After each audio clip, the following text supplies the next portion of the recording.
I mean, I can't get rid of this guy. He's pointing at me already. Look at him. Who doesn't love starting a Friday staring at Stugotz? Oh, it's the greatest. My wife hates every Friday.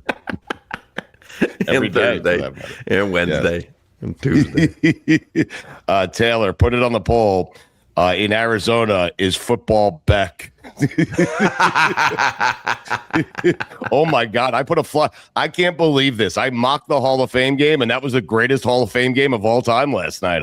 So I always have, the same routine, which I'm sure most football fans do, which is, I'm excited that football's back, and I'm going to sit down, and it's like having Thursday night football, and I'm going to watch it, and I end up watching one series, and then I bail, and I go watch Beachfront Bargain Hunt because there's just nothing compelling about it. Right. But I had said I want to watch it because obviously I'm a UM fan. I want to see what Carson Beck does.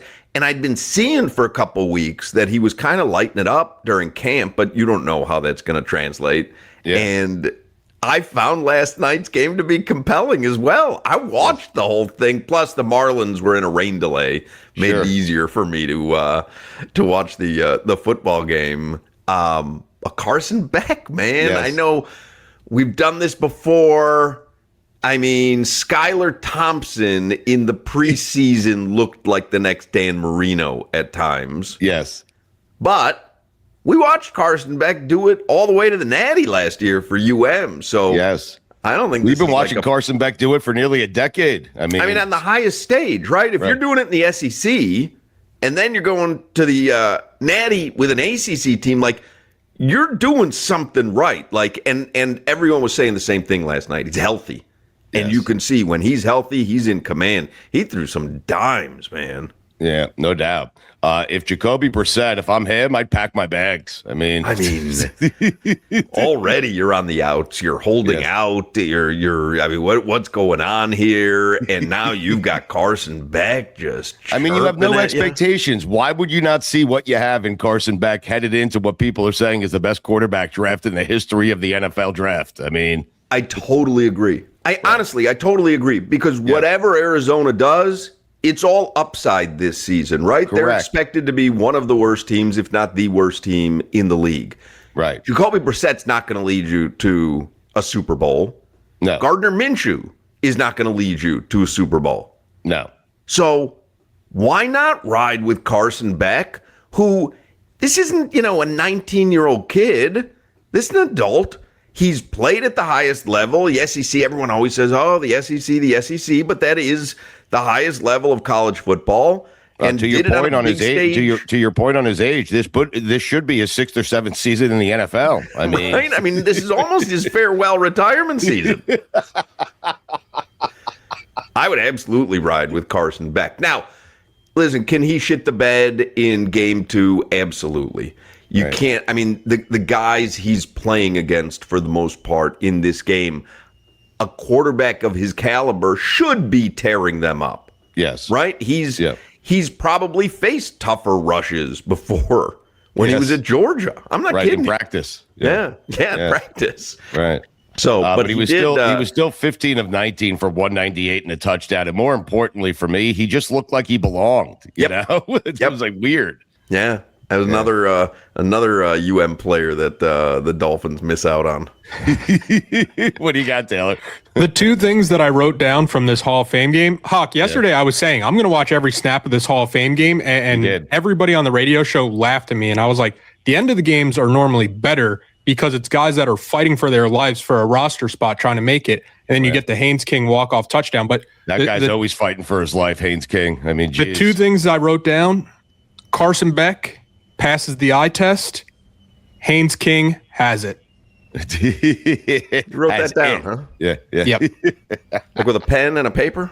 The second Haynes King was leading that drive. Yeah. First off, when the Cardinals scored that touchdown, I said, way too much time for Haynes King. And then once Haynes King led the drive, I wrote down on my notepad, Haynes King, it. But I think Hawk is questioning whether you actually wrote it down or not. Do you have proof that you wrote it down anywhere? Or, I mean... Oh, wow. That's crazy. So you watched the Hall of Fame game with a notebook and a pen. Yeah. Yep. This, by the way, because he said I was going to watch every snap. I thought the story was going to end with him not watching every snap. This, my right hand to God, is the first I'm hearing that Arizona did not win last night. You missed the Haynes King drive, huh? You are breaking news to me. That I have been in my head celebrating a Carson Beck win in his NFL debut. This is shocking. And I go right back to Jacoby Brissett if I'm Arizona. That bum couldn't hold on to a lead. Right. He left Haynes King too much time. I mean, Yeah. Oh. And at the end of the game, they were down 3, and Dave Canales had the choice: kick the field goal, we'll end this game in a tie, or 2 seconds left, who really cares? Let's give Haynes King a chance to win. Yeah. Haynes King rushes it in. Yeah. It's funny you mentioned Jacoby Brissett, because I was actually thinking earlier that I'm with you guys. I'm starting Carson Beck if I'm the Cardinals. We know what we're getting with Jacoby Brissett. The worst football game I've ever seen live, Jacoby Brissett was one of the quarterbacks. It was when he was on the Dolphins, and it was Dolphins-Texans. Yeah. Jacoby Brissett versus Tyrod Taylor. Yeah. 9 combined turnovers. Yeah, that can happen when those two match up. What you expect to happen? Did you write down in your notebook Dave Canales? Balls. Oxy. This is the origins of weekend observations right here. You writing them down in a notebook. Anything else? So you just have. So let's just be clear. Carson Beck. What'd you write down for Carson? Passes the eye test. Okay, so the sniff. Hard test. to argue too. Yes. Yeah. Yes. It's like I'm raising a kid. Does he pass the sniff test? Yeah, I have a sniff test. I have to see what you look like. There's no telling. Guys look different in college uniforms than they do in NFL uniforms. And sometimes they look like they belong when they're playing in college, but it doesn't translate to the NFL. And so I need to see what a guy looks like in his uniform and play a couple of downs. And that's how I do the sniff test. And I got to tell you, Carson Beck graded out on my sniff test as high as anyone has ever graded out ever. Wow. Yes. That's crazy, because I know Stugotz from working with him from years ago. He is notoriously tough on the sniff test. Yeah. I take these things very seriously. It smells like a quarterback. Abby's like, what are you doing down there?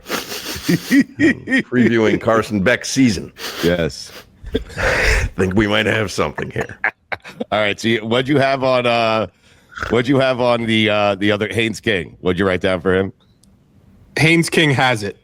He does have it. He does. Yep. Yes. And the other note I actually do have, now that I'm looking, the hockey has a win. This is shocking to me. The other notes that I have now that I'm looking back at it, it's Should Kenny Bryce Young Pickett be worried? Yes. Wow. Well, Bryce Young, I got to tell you, he is a little too confident on the sidelines over there. I got to tell you. Yeah, you had one decent season, Bryce. Let's slow your roll a little bit, because I remember what you looked like years 1 and 2. Right, because Haynes King has it. Right. So, Hawk, I'm not at the point where Bryce Young should be worried, but my other note was Kenny Pickett. Enough. Yeah. We know what Kenny Pickett is. Yeah. Pack your bags. He got shown up by Carson Beck in a big way. Yep. But, Hawk, you love this because headed into a season, you have no idea what the Dolphins are going to be. You never do. But at least you love UM. And so at least you have an alternative. If indeed Carson Beck, so you could just root for Carson Beck. You don't have to root for the Cardinals. You could just root for him, you know? Well, I'm telling you, because I love Ruben Bain, another potential miss by the Dolphins. Yes. I love Ruben Bain, and I happen to love Baker Mayfield. I don't have any ties to Baker Mayfield. He didn't go to the University of Miami. I mean, I literally have no ties to him other than I enjoy watching him. And by the way, you know, my son went to University of Tampa the last 4 years. So I've got a little bit of a tie to Tampa. But I can find myself rooting for the Buccaneers this season for Ruben Bain specifically. Right. I like that. Tampa Bain. They're excited about him there, man.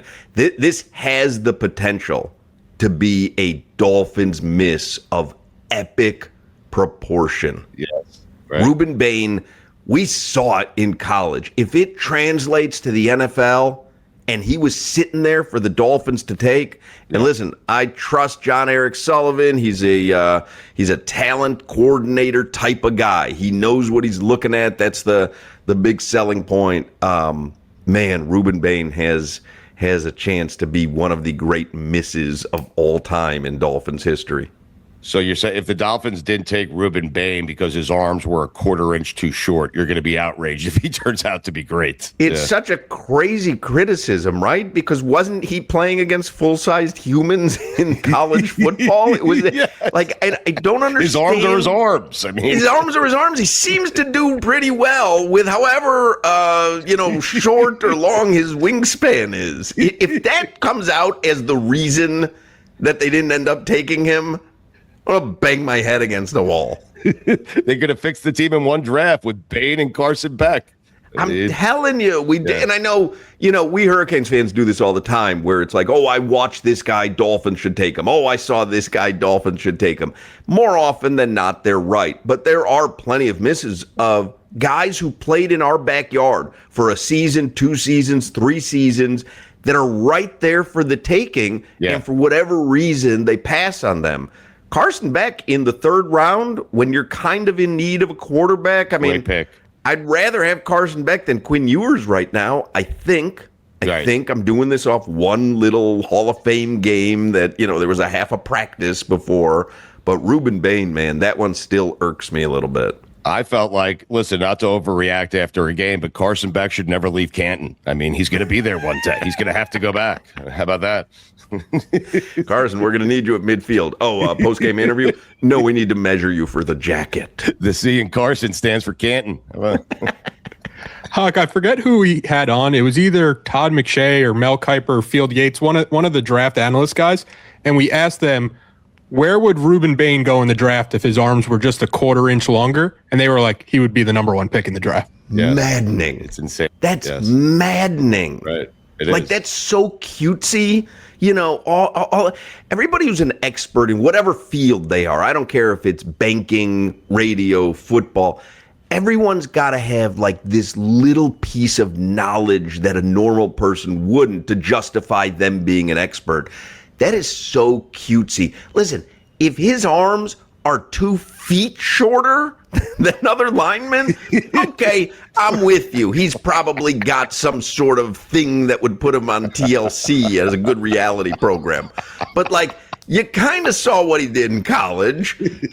And how much shorter, how much longer would they need to be the overall number 1? It was like a quarter of an inch, I think. A quarter of an inch. It's a game of inches. I mean, what are we doing here? What are we doing?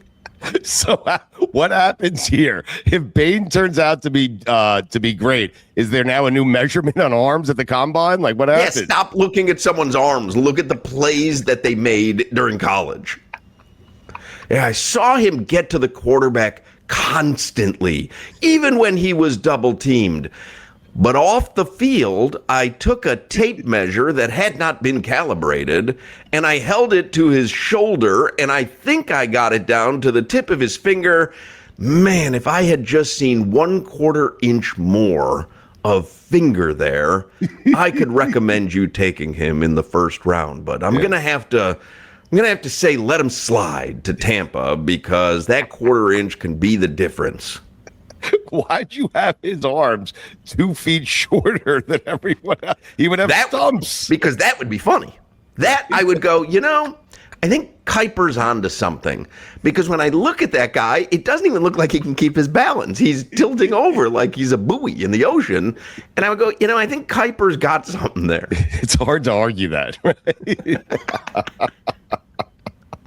Okay. When you say you love Baker Mayfield, you've gone to see you just like his style of play. I like his style of play. Yeah. And what happens is even especially last season, to compare and contrast watching Tua with watching Baker. I love betting quarterback rushing overs. Yeah. It's just the way Mel Kiper has created a niche of arm length. Yes. I enjoy quarterback rushing overs.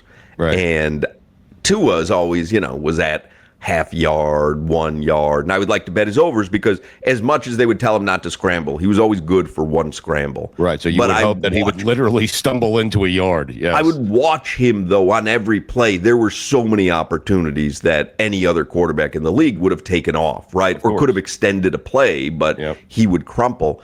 Baker Mayfield, I mean, he makes something out of nothing, but he's a dude that just will throw his body to get an extra yard or two, and then he bounces up, tougher and more badass than when he went down. And there's just something about him that I find to be really likable. It's like when I was watching Tua last season, and then I'm watching Bucs games with Baker Mayfield, I'm like, man, if I could root for a quarterback like that, who just has a lot of the elements that Tua didn't have last season. All that being said, I did bet Tua as comeback player of the year at plus 4,000 because I believe he's going to have an opportunity to play the majority of Falcons games. I agree. And I don't know if you've looked at that Falcons offensive roster. It's really good. They're stacked, man.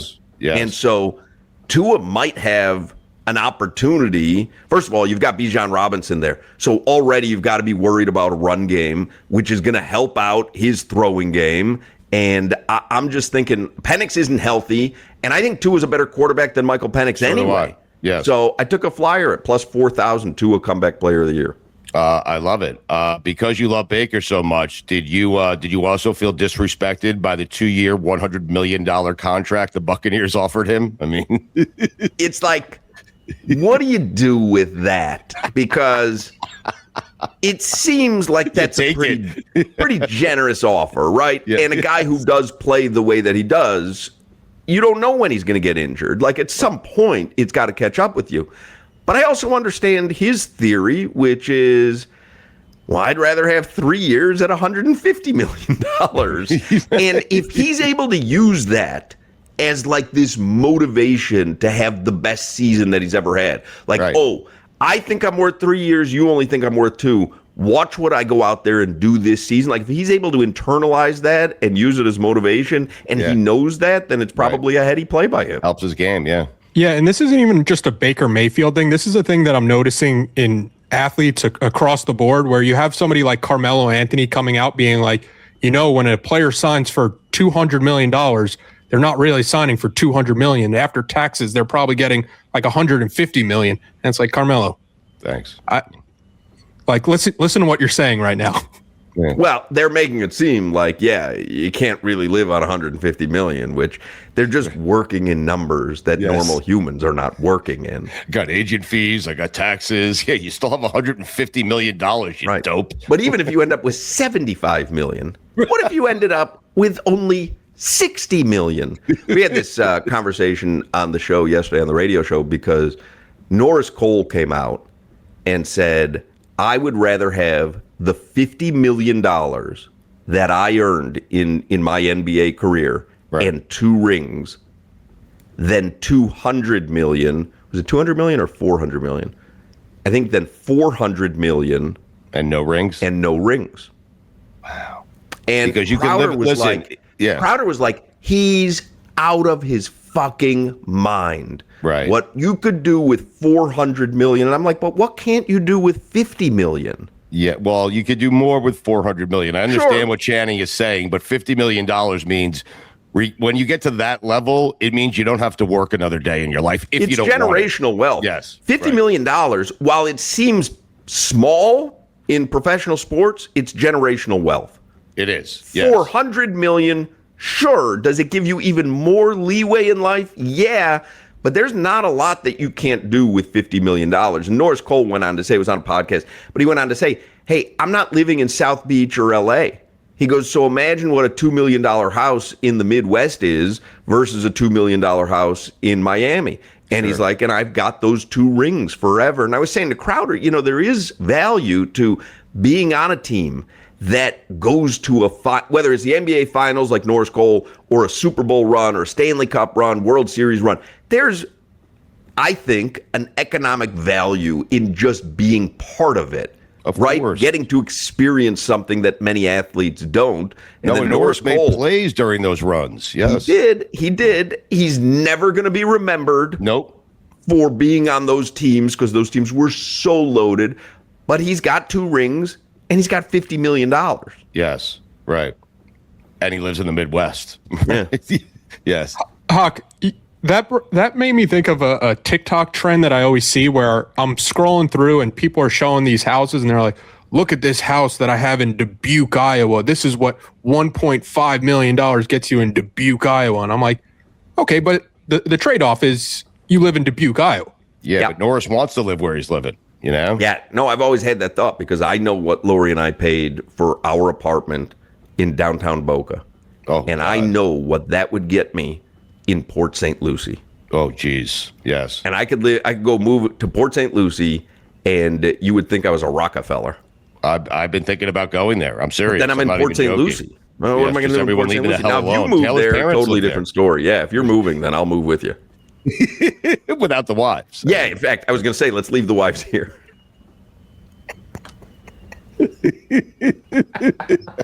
I mean, what a palace you and I could have. Just podcast all day. It's heaven. I have a podcast room, a porn room, and a bed. We go see some spring training baseball. I mean, who's better than us? I'll tell Abby today. I'll let Lori know when she gets home. Hawk, real quick. You'd be super proud of Taylor. You guys do on your show a Talk About It Tuesday. Mm-hmm. And Taylor decided on a national show to counter your local show with a Think About It Thursday. Ooh. And yesterday, I mean, it was sports radio heaven. 2 hours, full phone lines, unbelievable calls. And the topic was, if you could erase any sports event from your memory, from everyone's memory in the history of sports, which event would you erase? Oh, amazing. You want to know what mine is? Yeah.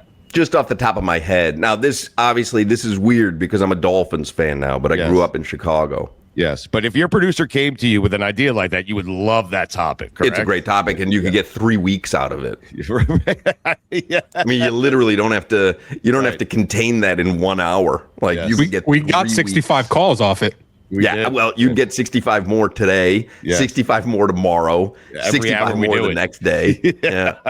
In fact, Lombardo is on hold right now. Claiming he did that topic back in the 80s. I did that topic, and I had 54 shares. 54 shares. Sam Snead, my God. All right, but I would erase the primetime Bears loss to the Dolphins in the Bears' perfect season. Oh, wow. That's a good one. Was that Monday night game. Now, I was a diehard Bears fan back then. I'm a Dolphins fan now, so it's weird to say that. But I was a Bears fan. The Bears were not going to lose that season. That was the Super Bowl shuffle season, the 85 Bears. And they went up against the Dolphins on Monday Night Football in Miami. And it was the worst they looked all season. Back then, a younger Marc Hochman may have blamed Don Shula being part of the rules committee as to one of the reasons for the outcome. But it was the only bad moment in the 85 Bears season, which is for me the most magical sports season. I didn't think anything in my sports life would ever eclipse the 85 Bears season. Right. And then I ended up getting I ended up going to UM 87-91, which wasn't so bad when it came to football. Right there, yes. And then I ended up being on sports radio in Miami during the Big 3 era, which didn't suck. Yes. And then all of a sudden, I'm on the Florida Panthers flagship station when they're bringing in Matthew Tkachuk, Brady Tkachuk, Brad Marchand. I mean, like it's been pretty remarkable, our sports run. But that 85 Bears season had one negative game, One, and it was Monday night against the Dolphins. Right. It was a Monday night, Taylor, Marino. It was like Chicago was ripe for the taking in that game. And Marino was fired up for that game because the Dolphins have the only undefeated team in NFL history. And Marino wanted to make sure that still was the case. He had to protect Mercury Morris and the rest of the guys so that they were all there. Their toast. Yes. Yeah. They were all on the sidelines, Taylor. Imagine that. The 72 Dolphins, the Bears come strolling into town, and there's Mercury Morris and Larry Zonka just sitting there staring at him. You know? Goosebumps. So you erased that from your memory. Yeah, that's probably just off the top of my head. Yeah, that's the one that I would take off. All right, man. We appreciate you doing this. I am currently getting the packing peanuts out. I am headed up to Port St. Lucie. Texting all my sons moving. And they said everything in the house, and I said no, only my stuff. Yeah. All right. God, what a palace on the beach, right? Of course, yes. Is there a beach in Port St. Lucie? I'm not Taylor. Taylor's parents live in Port St. Lucie? They do? I didn't mean to take a shot. No, I'm sorry. I believe, was it your girlfriend's parents? Yeah. Okay. Is there a beach? I don't remember. There's just spring training baseball field. Yeah, we're going to build a mansion that overlooks the St. Lucie Mets. The only good Mets team.